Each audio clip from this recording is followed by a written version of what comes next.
پناہ مانگتی ہوں اللہ کی شیطان مردود سے۔ شروع اللہ کا نام لے کر جو بڑا مہربان نہایت رحم والا ہے۔ الف لام را، یہ کتاب روشن کی آیتیں ہیں۔ ہم نے اس قرآن کو عربی میں نازل کیا ہے تاکہ تم سمجھ سکو۔ اے پیغمبر، ہم اس قرآن کے ذریعے سے جو ہم نے تمہاری طرف بھیجا ہے تمہیں ایک نہایت اچھا قصہ سناتے ہیں، اور تم اس سے پہلے بے خبر تھے۔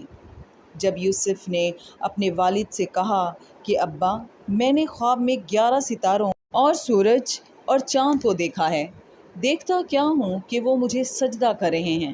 انہوں نے کہا کہ بیٹا، اپنے خواب کا ذکر اپنے بھائیوں سے نہ کرنا، نہیں تو وہ تمہارے حق میں کوئی فریب کی چال چلیں گے۔ کچھ شک نہیں کہ شیطان انسان کا کھلا دشمن ہے، اور اسی طرح اللہ تمہیں برگزیدہ و ممتاز کرے گا اور خواب کی باتوں کی تعبیر کا علم سکھائے گا۔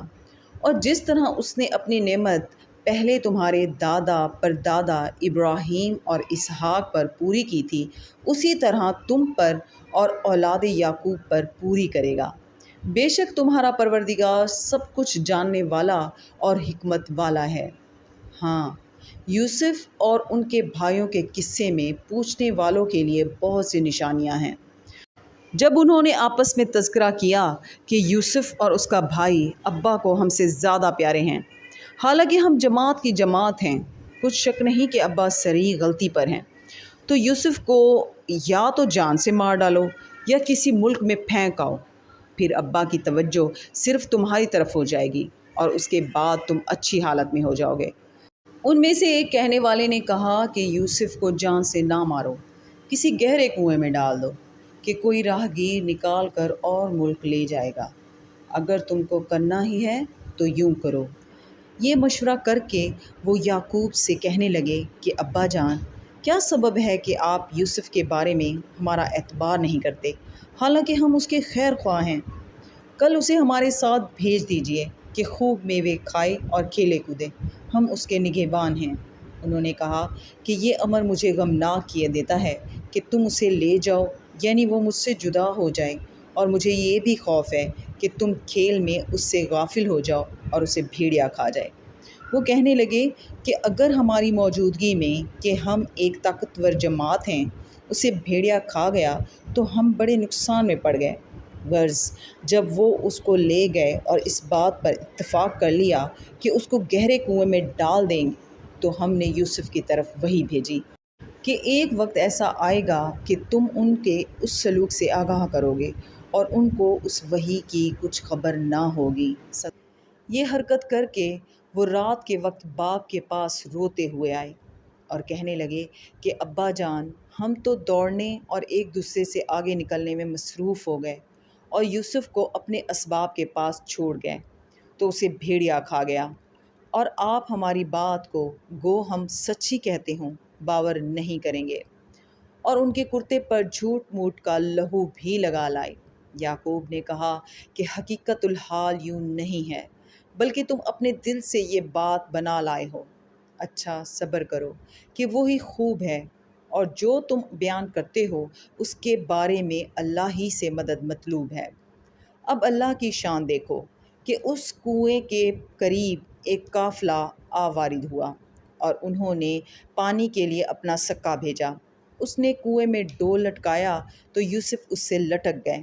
وہ بولا، زہ قسمت، یہ تو نہایت حسین لڑکا ہے، اور اس کو قیمتی سرمایہ سمجھ کر چھپا لیا۔ اور جو کچھ وہ کرتے تھے اللہ کو سب معلوم تھا، اور اس کو تھوڑی سی قیمت یعنی معدود چند درہموں پر بیچ ڈالا، اور انہیں ان کے بارے میں کچھ لالچ بھی نہ تھا۔ اور مصر میں جس شخص نے اس کو خریدا، اس نے اپنی بیوی سے جس کا نام زلیخا تھا کہا کہ اس کو عزت و اکرام سے رکھو، عجب نہیں کہ یہ ہمیں فائدہ دے یا ہم اسے بیٹا بنا لیں۔ اس طرح ہم نے یوسف کو سرزمین مصر میں جگہ دی، اور غرض یہ تھی کہ ہم ان کو خواب کی باتوں کی تعبیر سکھائیں۔ اور اللہ اپنے کام پر غالب ہے، لیکن اکثر لوگ نہیں جانتے۔ اور جب وہ اپنی جوانی کو پہنچے تو ہم نے ان کو دانائی اور علم بخشا، اور نیکوکاروں کو ہم اسی طرح بدلا دیا کرتے ہیں۔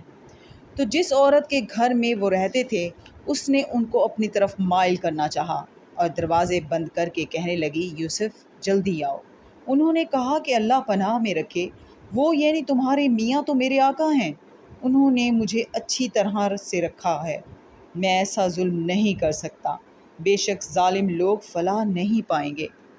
اور اس عورت نے ان کا قصد کیا اور انہوں نے اس کا قصد کیا۔ اگر وہ اپنے پروردگار کی نشانی نہ دیکھتے تو جو ہوتا ہوتا، یوں اس لیے کیا گیا کہ ہم ان سے برائی اور بے حیائی کو روک دیں، بے شک وہ ہمارے خالص بندوں میں سے تھے۔ اور دونوں دروازے کی طرف بھاگے، آگے یوسف پیچھے زلیخا، اور عورت نے ان کا کرتا پیچھے سے پکڑ کر جو کھینچا تو پھاڑ ڈالا، اور دونوں کو دروازے کے پاس عورت کا خامند مل گیا۔ تو عورت بولی کہ جو شخص تمہاری بیوی کے ساتھ برا ارادہ کرے اس کی اس کے سوا کیا سزا ہے کہ یا تو قید کیا جائے یا دکھ کا عذاب دیا جائے۔ یوسف نے کہا، اسی نے مجھ کو اپنی طرف مائل کرنا چاہا تھا۔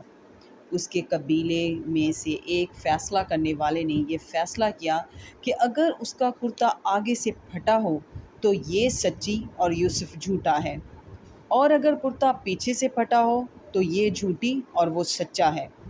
جب اس کا کرتا دیکھا تو پیچھے سے پھٹا تھا، تب اس نے زلیخا سے کہا کہ یہ تمہارا ہی فریب ہے، اور کچھ شک نہیں کہ تم عورتوں کے فریب بڑے بھاری ہوتے ہیں۔ یوسف، اس بات کا خیال نہ کر، اور زلیخا تو اپنے گناہ کی بخشش مانگ، بے شک خطا تیری ہی ہے۔ اور شہر میں عورتیں گفتگویں کرنے لگیں کہ عزیز کی بیوی اپنے غلام کو اپنی طرف مائل کرنا چاہتی ہے اور اس کی محبت اس کے دل میں گھر کر گئی ہے، ہم دیکھتی ہیں کہ وہ صریح گمراہی میں ہے۔ جب زلیخا نے ان عورتوں کی گفتگو جو حقیقت میں دیدار یوسف کے لیے ایک چال تھی سنی تو ان کے پاس دعوت کا پیغام بھیجا اور ان کے لیے ایک محفل مرتب کی اور پھل تراشنے کے لیے ہر ایک کو ایک ایک چھری دی، اور یوسف سے کہا کہ ان کے سامنے باہر آؤ۔ جب عورتوں نے ان کو دیکھا تو ان کا روب حسن ان پر ایسا چھا گیا کہ پھل تراشتے تراشتے اپنے ہاتھ کاٹ لیے اور بے ساختہ بول اٹھی کہ سبحان اللہ، یہ حسن یہ آدمی نہیں، کوئی بزرگ فرشتہ ہے۔ تب زلیخا نے کہا، یہ وہی ہے جس کے بارے میں تم مجھے طعنے دیتی تھی، اور بے شک میں نے اس کو اپنی طرف مائل کرنا چاہا مگر یہ بچا رہا، اور اگر یہ وہ کام نہ کرے گا جو میں اسے کہتی ہوں تو قید کر دیا جائے گا اور ذلیل ہوگا۔ یوسف نے دعا کی کہ پروردگار، جس کام کی طرف یہ مجھے بلاتی ہیں اس کی نسبت مجھے قید پسند ہے، اور اگر تو مجھ سے ان کے فریب کو نہ ہٹائے گا تو میں ان کی طرف مائل ہو جاؤں گا اور نادانوں میں داخل ہو جاؤں گا۔ تو اللہ نے ان کی دعا قبول کر لی اور ان سے عورتوں کا مکر دفع کر دیا، بے شک وہ سننے اور جاننے والا ہے۔ پھر باوجود اس کے کہ وہ لوگ نشان دیکھ چکے تھے، ان کی رائے یہی ٹھہری کہ کچھ عرصے کے لیے ان کو قید ہی کر دیں، اور ان کے ساتھ دو اور جوان بھی داخل زندہ ہوئے۔ ایک نے ان میں سے کہا کہ میں نے خواب دیکھا ہے، دیکھتا کیا ہوں کہ شراب کے لیے انگور نچوڑ رہا ہوں۔ دوسرے نے کہا کہ میں نے بھی خواب دیکھا ہے، میں یہ دیکھتا ہوں کہ اپنے سر پر روٹیاں اٹھائے ہوئے ہوں اور جانور ان میں سے کھا رہے ہیں، تو ہمیں ان کی تعبیر بتا دیجئے کہ ہم تمہیں نیکوکار دیکھتے ہیں۔ یوسف نے کہا کہ جو کھانا تم کو ملنے والا ہے وہ آنے نہیں پائے گا کہ میں اس سے پہلے تم کو اس کی تعبیر بتا دوں گا۔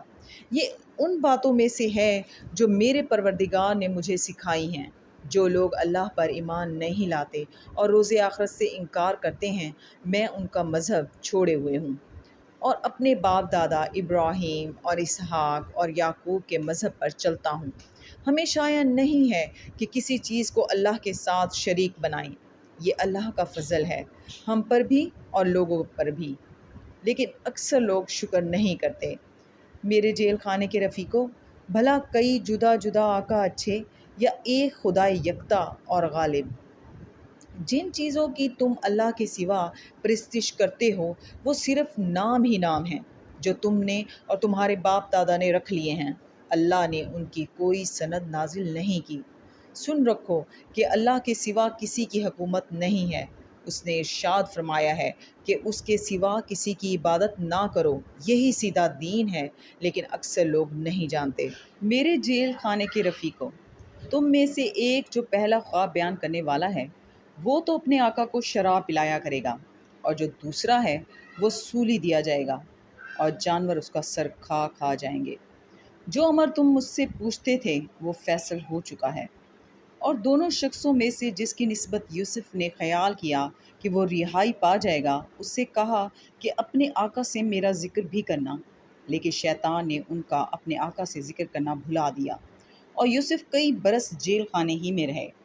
اور بادشاہ نے کہا کہ میں نے خواب دیکھا ہے، دیکھتا کیا ہوں کہ 7 موٹی گائیں ہیں جن کو 7 دبلی گائیں کھا رہی ہیں، اور 7 خوشے سبز ہیں اور 7 خشک۔ اے سردارو، اگر تم خوابوں کی تعبیر دے سکتے ہو تو مجھے میرے خواب کی تعبیر بتاؤ۔ انہوں نے کہا یہ تو پریشان سے خواب ہیں اور ہمیں ایسے خوابوں کی تعبیر نہیں آتی۔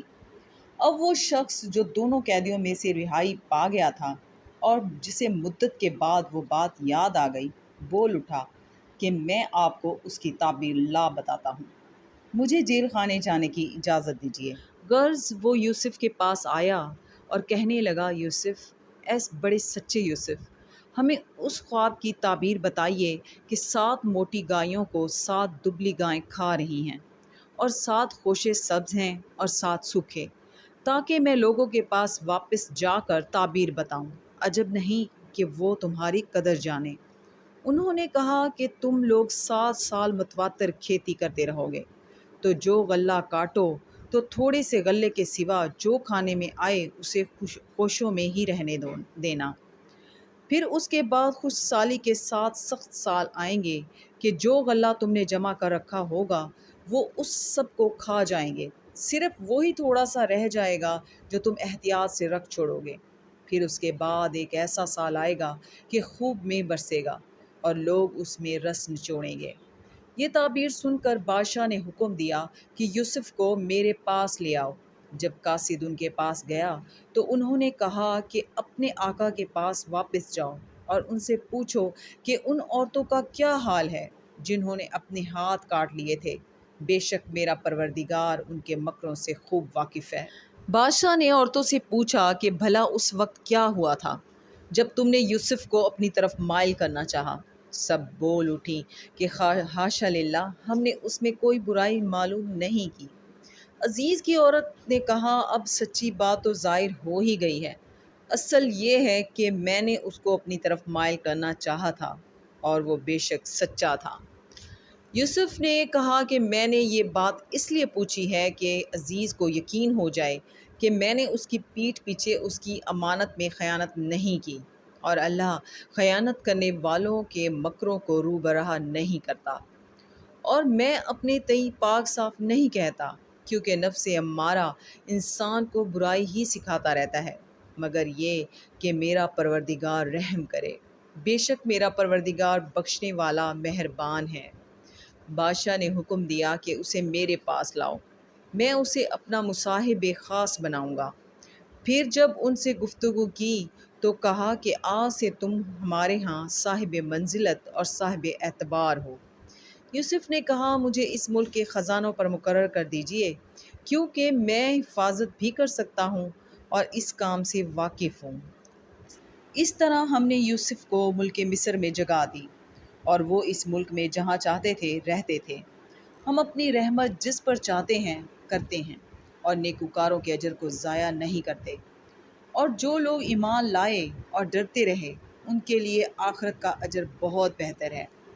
اور یوسف کے بھائی کنعان سے مصر میں غلہ خریدنے کے لیے آئے تو یوسف کے پاس گئے تو یوسف نے ان کو پہچان لیا اور وہ ان کو نہ پہچان سکے۔ جب یوسف نے ان کے لیے ان کا سامان تیار کر دیا تو کہا کہ پھر آنا، تو جو باپ کی طرف سے تمہارا ایک اور بھائی ہے اسے بھی میرے پاس لیتے آنا۔ کیا تم نہیں دیکھتے کہ میں ماپ بھی پوری دیتا ہوں اور مہمانداری بھی خوب کرتا ہوں؟ اور اگر تم اسے میرے پاس نہ لاؤ گے تو نہ تمہیں میرے ہاتھ سے غلہ ملے گا اور نہ تم میرے پاس ہی آ سکو گے۔ انہوں نے کہا کہ ہم اس کے بارے میں اس کے والد سے تذکرہ کریں گے اور ہم یہ کام کر کے رہیں گے۔ اور یوسف نے اپنے خدام سے کہا کہ ان کا سرمایہ یعنی غلے کی قیمت ان کے شلیتوں میں رکھ دو۔ عجب نہیں کہ جب یہ اپنے اہل و عیال میں جائیں تو اسے پہچان لیں، اور عجب نہیں کہ یہ پھر یہاں آئیں۔ جب وہ اپنے باپ کے پاس واپس گئے تو کہنے لگے کہ ابا، جب تک ہم بنیامین کو ساتھ نہ لے جائیں ہمارے لیے غلے کی بندش کر دی گئی ہے، تو ہمارے ساتھ ہمارے بھائی کو بھیج دیجئے تاکہ ہم پھر غلہ لائیں، اور ہم اس کے نگہبان ہیں۔ یعقوب نے کہا کہ میں اس کے بارے میں تمہارا اعتبار نہیں کرتا، مگر ویسا ہی جیسا پہلے اس کے بھائی کے بارے میں کیا تھا، سو اللہ ہی بہتر نگہبان ہے اور وہ سب سے زیادہ رحم کرنے والا ہے۔ اور جب انہوں نے اپنا اسباب کھولا تو دیکھا کہ ان کا سرمایہ واپس کر دیا گیا ہے۔ کہنے لگے ابا، ہمیں اور کیا چاہیے؟ دیکھیے، یہ ہماری پونجی بھی ہمیں واپس کر دی گئی ہے۔ اب ہم اپنے اہل و عیال کے لیے پھر غلہ لائیں گے اور اپنے بھائی کی نگہبانی کریں گے، اور ایک بار شتر زیادہ لائیں گے۔ یہ غلہ جو ہم لائے ہیں تھوڑا ہے۔ یعقوب نے کہا کہ جب تک تم اللہ کا عہد نہ دو کہ اس کو میرے پاس صحیح و سالم لے آؤ گے، میں اسے ہرگز تمہارے ساتھ نہیں بھیجنے کا، مگر یہ کہ تم گھیر لیے جاؤ یعنی بے بس ہو جاؤ تو مجبوری ہے۔ جب انہوں نے ان سے عہد کرایا تو یعقوب نے کہا کہ جو قول و قرار ہم کر رہے ہیں اس کا اللہ ضامن ہے، اور ہدایت کی کہ بیٹا ایک ہی دروازے سے داخل نہ ہونا بلکہ جدا جدا دروازوں سے داخل ہونا، اور میں اللہ کی تقدیر تو تم سے نہیں روک سکتا۔ بے شک حکم اسی کا ہے، میں اسی پر بھروسہ رکھتا ہوں، اور اہل توکل کو اسی پر بھروسہ رکھنا چاہیے۔ اور جب وہ ان مقامات سے داخل ہوئے جہاں جہاں سے داخل ہونے کے لیے باپ نے ان سے کہا تھا، تو وہ تدبیر اللہ کے حکم کو ذرا بھی ٹال نہیں سکتی تھی۔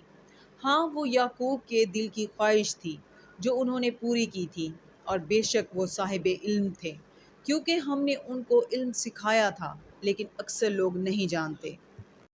اور جب وہ لوگ یوسف کے پاس پہنچے تو یوسف نے اپنے حقیقی بھائی کو اپنے پاس جگہ دی اور کہا کہ میں تمہارا بھائی ہوں، تو جو سلوک یہ ہمارے ساتھ کرتے رہے ہیں اس پر افسوس نہ کرنا۔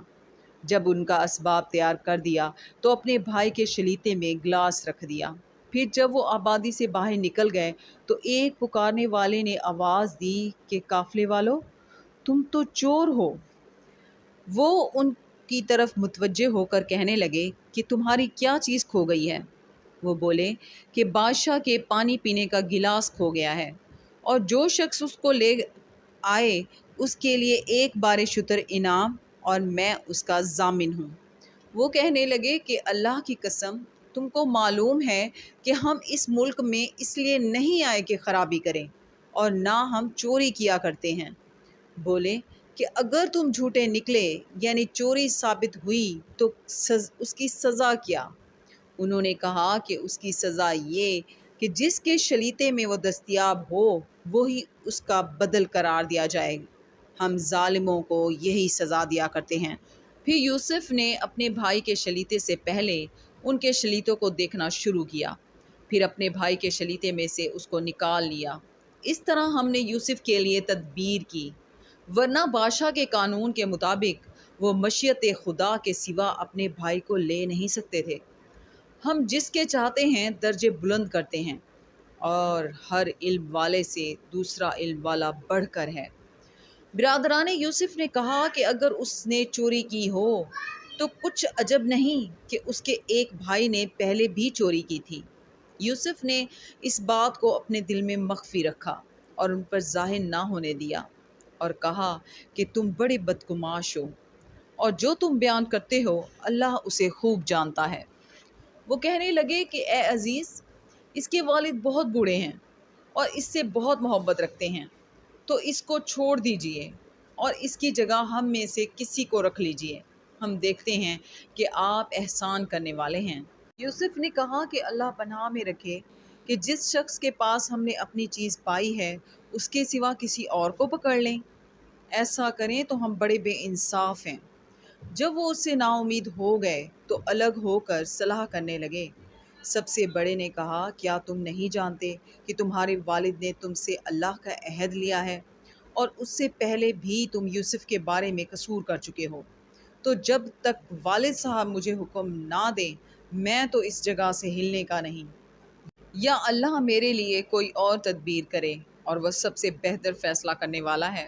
تم سب والد صاحب کے پاس واپس جاؤ اور کہو کہ ابا، آپ کے صاحبزادے نے وہاں جا کر چوری کی اور ہم نے تو اپنی دانست کے مطابق آپ سے اس کے لے آنے کا عہد کیا تھا، مگر ہم غیب کی باتوں کے جاننے اور یاد رکھنے والے تو نہیں تھے، اور جس بستی میں ہم ٹھہرے تھے وہاں سے یعنی اہل مصر سے اور جس قافلے میں ہم آئے ہیں اس سے دریافت کر لیجئے، اور ہم اس بیان میں بالکل سچے ہیں۔ جب انہوں نے یہ بات یعقوب سے آ کر کہی تو انہوں نے کہا کہ حقیقت یوں نہیں ہے، بلکہ یہ بات تم نے اپنے دل سے بنا لی ہے، تو صبر ہی بہتر ہے۔ عجب نہیں کہ اللہ ان سب کو میرے پاس لے آئے، بے شک وہ دانا اور حکمت والا ہے۔ پھر ان کے پاس سے چلے گئے اور کہنے لگے کہ ہائے یوسف افسوس، یوسف ہائے افسوس، اور رنج و الم میں ان کی آنکھیں سفید ہو گئیں اور ان کا دل غم سے بھر رہا تھا۔ بیٹے کہنے لگے کہ واللہ اگر آپ یوسف کو اسی طرح یاد ہی کرتے رہیں گے تو یا تو بیمار ہو جائیں گے یا جان ہی دے دیں گے۔ انہوں نے کہا کہ میں تو اپنے غم و اندوہ کا اظہار اللہ سے کرتا ہوں، اور اللہ کی طرف سے وہ باتیں جانتا ہوں جو تم نہیں جانتے۔ بیٹا یوں کرو کہ ایک دفعہ پھر جاؤ اور یوسف اور اس کے بھائی کو تلاش کرو، اور اللہ کی رحمت سے نا امید نہ ہو کہ اللہ کی رحمت سے بے ایمان لوگ نا امید ہوا کرتے ہیں۔ جب وہ یوسف کے پاس گئے تو کہنے لگے کہ عزیز، ہمیں اور ہمارے اہل و عیال کو بڑی تکلیف ہو رہی ہے اور ہم تھوڑا سا سرمایہ لائے ہیں، آپ ہمیں اس کے عوض پورا غلہ دیجیے اور خیرات کیجیے کہ اللہ خیرات کرنے والوں کو ثواب دیتا ہے۔ یوسف نے کہا تمہیں معلوم ہے کہ جب تم نادانی میں پھنسے ہوئے تھے تو تم نے یوسف اور اس کے بھائی کے ساتھ کیا کیا تھا؟ وہ بولے کیا تم ہی یوسف ہو؟ انہوں نے کہا ہاں میں ہی یوسف ہوں، اور بنیامین کی طرف اشارہ کر کے کہنے لگے یہ میرا بھائی ہے، اللہ نے ہم پر بڑا احسان کیا ہے۔ جو شخص اللہ سے ڈرتا اور صبر کرتا ہے تو اللہ نیکوکاروں کا اجر ضائع نہیں کرتا۔ وہ بولے اللہ کی قسم، اللہ نے تم کو ہم پر فضیلت بخشی ہے اور بے شک ہم خطا کار تھے۔ یوسف نے کہا کہ آج کے دن سے تم پر کچھ عتاب و ملامت نہیں ہے، اللہ تم کو معاف کرے اور وہ بہت رحم کرنے والا ہے۔ یہ میرا کرتا لے جاؤ اور اسے والد صاحب کے منہ پر ڈال دو، وہ بینا ہو جائیں گے، اور اپنے تمام اہل و عیال کو میرے پاس لے آؤ۔ اور جب قافلہ مصر سے روانہ ہوا تو ان کے والد کہنے لگے کہ اگر مجھ کو یہ نہ کہو کہ بوڑھا بہک گیا ہے تو مجھے تو یوسف کی بو آ رہی ہے۔ وہ بولے کہ واللہ آپ اسی قدیم غلطی میں مبتلا ہیں۔ جب خوشخبری دینے والا آ پہنچا تو کرتا یعقوب کے منہ پر ڈال دیا اور وہ بینا ہو گئے، اور بیٹوں سے کہنے لگے کیا میں نے تم سے نہیں کہا تھا کہ میں اللہ کی طرف سے وہ باتیں جانتا ہوں جو تم نہیں جانتے؟ بیٹوں نے کہا کہ ابا، ہمارے لیے ہمارے گناہ کی مغفرت مانگیے، بے شک ہم خطا کار تھے۔ انہوں نے کہا کہ میں اپنے پروردگار سے تمہارے لیے بخشش مانگوں گا، بے شک وہ بخشنے والا مہربان ہے۔ جب یہ سب لوگ یوسف کے پاس پہنچے تو یوسف نے اپنے والدین کو اپنے پاس بٹھایا اور کہا مصر میں داخل ہو جائیے، اللہ نے چاہا تو خاطر جمع سے رہیے گا، اور اپنے والدین کو تخت پر بٹھایا اور سب یوسف کے آگے سجدے میں گر پڑے۔ اور اس وقت یوسف نے کہا ابا جان، یہ میرے اس خواب کی تعبیر ہے جو میں نے پہلے بچپن میں دیکھا تھا، میرے پروردگار نے اسے سچ کر دیا، اور اس نے مجھ پر بہت سے احسان کیے ہیں کہ مجھ کو جیل خانے سے نکالا، اور اس کے بعد کہ شیطان نے مجھ میں اور میرے بھائیوں میں فساد ڈال دیا تھا آپ کو گاؤں سے یہاں لایا۔ بے شک میرا پروردگار جو چاہتا ہے تدبیر سے کرتا ہے، اور وہ دانا اور حکمت والا ہے۔ جب یہ سب باتیں ہو لیں تو یوسف نے اللہ سے دعا کی کہ اے میرے پروردگار، تو نے مجھ کو حکومت سے بہرا دیا اور خوابوں کی تعبیر کا علم بخشا۔ اے آسمانوں اور زمین کے پیدا کرنے والے، تو ہی دنیا اور آخرت میں میرا کارساز ہے،